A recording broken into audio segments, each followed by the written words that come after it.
ఇప్పుడు మన తెలంగాణ రాష్ట్రంలో బాగా ట్రెండ్ అవుతున్న పేరు ఎక్కడో మారుమూల గ్రామంలో ఉండి వారికున్న ప్రతిభతో ఇన్స్టాగ్రామ్, యూట్యూబ్, ఫేస్బుక్ ని షేక్ చేసింది. ఇంతకీ ఆ పల్లెటూరు ఎక్కడ? ఆ కుర్రాళ్ళు ఎక్కడ ఉంటారు?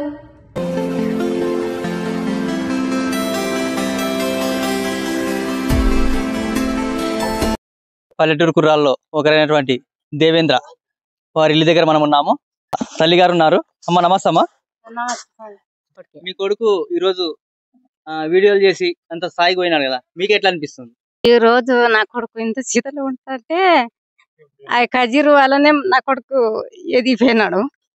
ఒక ఆవిడకి మాకు తిండి అన్నం లేకుండా ఒక ఆ ఊరికి ఈ ఊరికి సుగ్గులకు పోయి నా భర్తను దొరుకుని నా భర్త కూడా చేయకుండా అంటే బియ్యం లేవు, డబ్బు లేదు.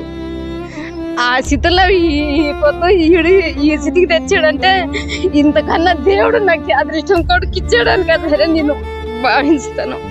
అంతే నాకు అట్లా వీళ్ళు అప్పటికి ఇప్పటికి నాలోగా నానే తెలుసుకుంటున్నాను. నా కొడుకు ఇంత ఎదిగాడని కసంటే పల్లెటూరు కుర్రోళ్ళు చెప్పలేను. అంతే చాలు. ఈ సత్యకాలానికి నా కొడుకు తాన కాలం మీద నిలబడి చేసుకుని తింటాడంటే అదే నాకు 10,000 వరాలు.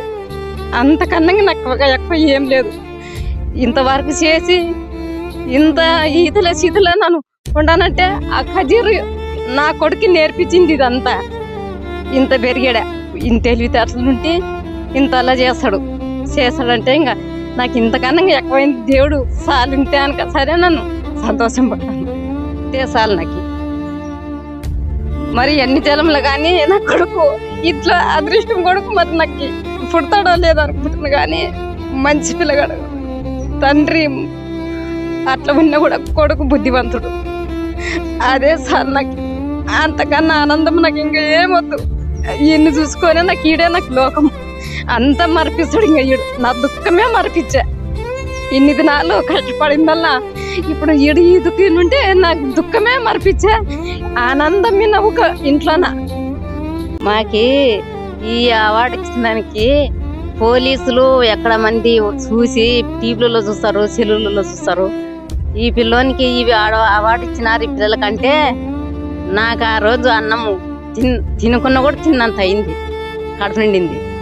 అవార్డును చూసే నన్ను ఆలోచన చేసుకేసి మా బోనికి పోలీసులు వాళ్ళు పెద్ద వాళ్ళు అట్లా వాళ్ళు అవార్డు ఇచ్చేయడానికి అంటే అది మా ఓన్ అదృష్టమో మా అత్తమామ చేసిన అదృష్టం మాకైతే తెలియదు. కానీ నా కొడుకు ఈ స్థితిలో అవార్డు తీసుకునే వాళ్ళ దగ్గర అంటే నాకు చాలా ఆనందం కనపడింది.